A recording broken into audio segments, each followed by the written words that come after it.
But joining me is Amanda Batten, who is seeking a Republican nomination for the 96th District. And good morning, Amanda. Amanda, can you hear me? I can hear you. Oh, there we go. Okay. All right. I think. Good morning. Good morning. I think Kira had my headphones turned off there. Okay. Well, look, we'll jump right in. In full disclosure, you and I are both in James City County. I think we first met a decade or so ago. It was just before you became chair of the James City County Republican Committee. But that's not all you've done at the party level. First thing I want to do is get in from a Republican standpoint, from party committee, your activity with the Republican Party. Can you bring us up to speed on that? Sure. So, as you mentioned, we met, I think, over a decade ago, or close to a decade ago, when I was involved with the James City County Republican Committee. And that was my first entry point, I would say, in politics. Like a lot of other people, I had always voted every year, but I wanted to do a little bit more.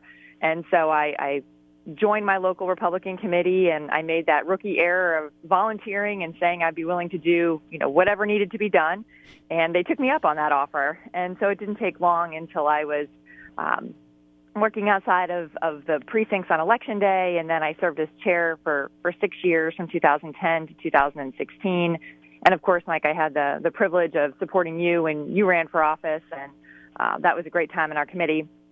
And I added term limits, actually, to our bylaws along the way. So I effectively wrote myself out of a job. Wise I never move. left the party. I've been involved ever since.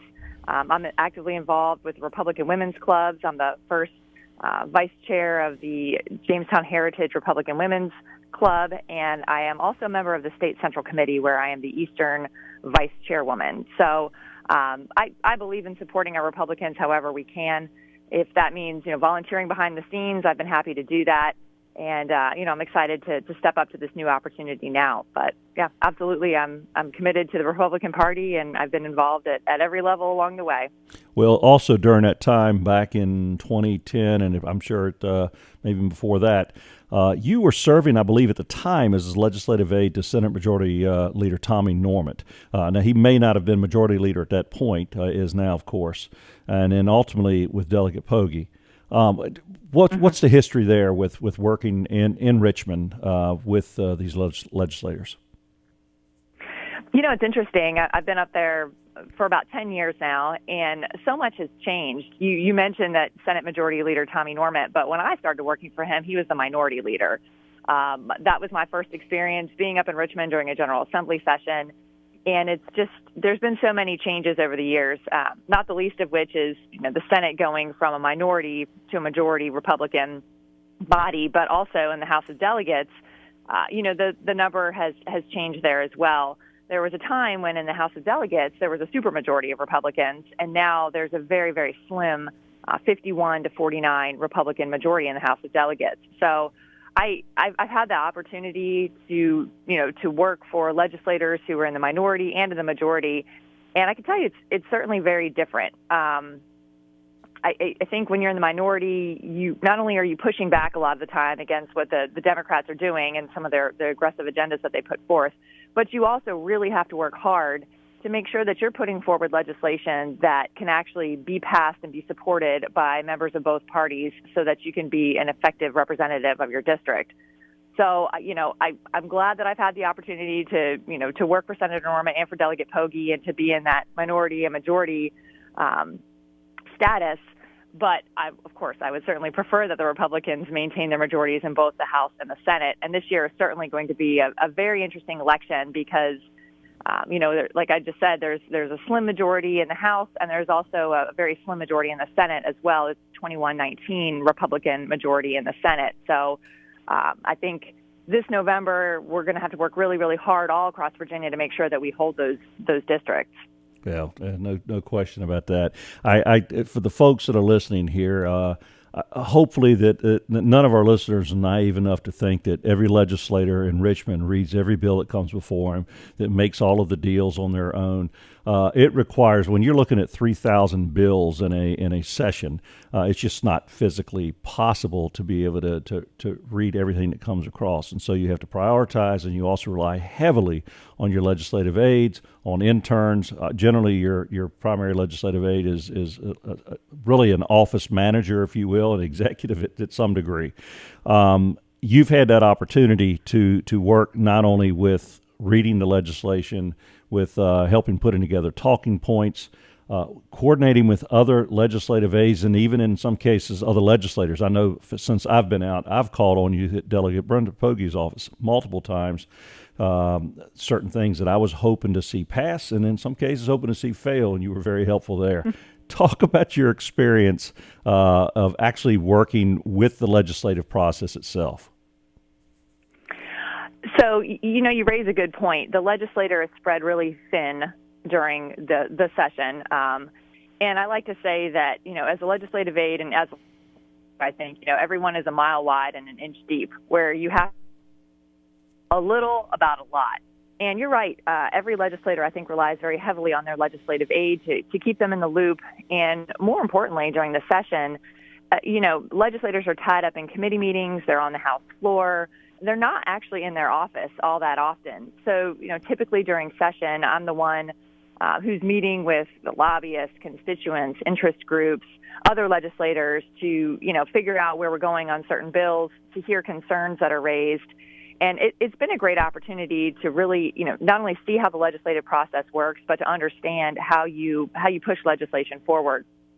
So Delegate Pogge's pretty funny. She talks about how, she likes to say now that I could do her job, but she could never do my job, which isn't quite true, but I see what she's saying, because as a legislative aide, you're the one who's kind of on the front lines. You hear all those concerns about the legislation that's put forward. And specifically, when I was working for Tommy and for Brenda, most of what I would hear would be people who would come forward and have concerns specifically about their bills, Brenda's and Tommy's bills.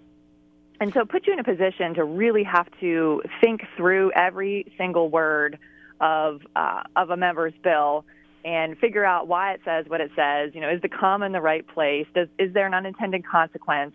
And to incorporate the concerns, the recommendations, and the thoughts of other stakeholders, and to make sure that you're not actually doing someone inadvertent harm, I would say, that everyone's concerns are being addressed and that there's not an unintended consequence of the legislation. So I've been really privileged to have the opportunity to work for two legislators who are really very good, I think, at not micromanaging their staff.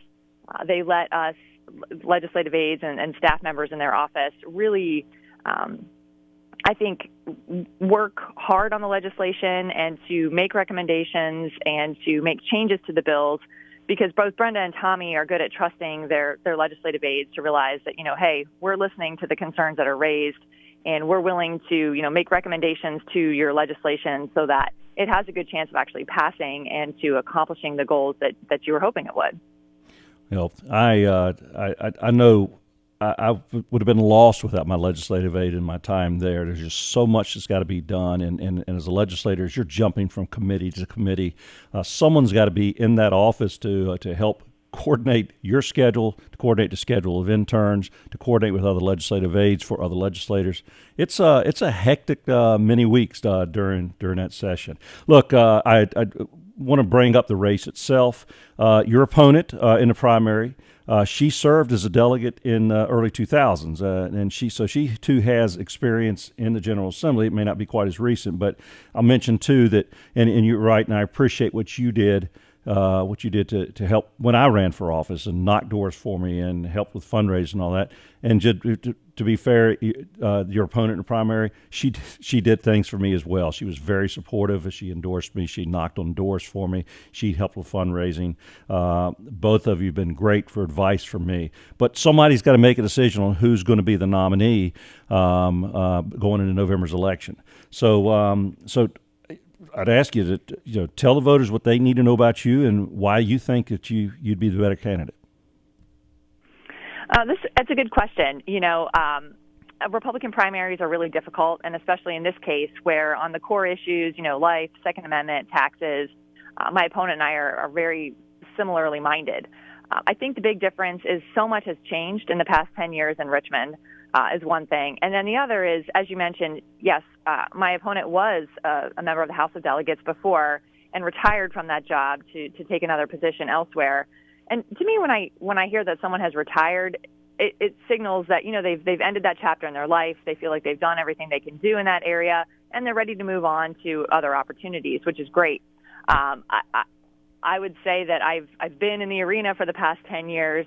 I'm ready to move on to something new and challenging and to bring some fresh ideas to Richmond. But not only am I bringing fresh ideas, I've also experienced what's gone on in the past decade up there and just witnessed, as I mentioned earlier, some of the changes in the majority and minority status of the Republican Party in the Senate and the House. But also, I've been there to watch the political climate just change dramatically. I would say in the past 5 years or so, there's been a marked shift in how politics are approached in Richmond. We tend to talk about the divisiveness at the federal level, but it really has trickled down to Richmond. And it's difficult to get things done. There's a rough political climate. To be fair, I think both parties have the tendency to view legislation that's introduced by members of the other party, they view that with skepticism.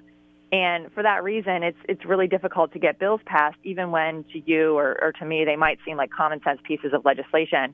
And I am familiar with that dynamic now. I've watched it. I've had to work with Delegate Pogge to help her and her legislation get through that process. And I am prepared to hit the ground running. And I would say that, while my opponent probably did a great job when she was in Richmond over, 12 years or so ago, a lot has changed in that time. And I am prepared to. I'm going in with my eyes wide open. I know exactly what it's like. It's very different, and I'm ready to work in that new, I would say, political dynamic that we have now. Well, very good. Well, there's 4 days left between now and Tuesday's primary. I wish you well. Where can people find out more about Amanda Batten? My website is amandabatten.com. Everything that you need to know about me pretty much is on there. I've got some comments on issues. I've got links so people can volunteer or contact me if there's a question that folks might have that's not addressed on my website. I am more than happy to answer by email. So amandabatten.com is my website, and I would ask folks to take a minute to look at it. Great. Okay. Amanda, thank you for coming on the show this morning.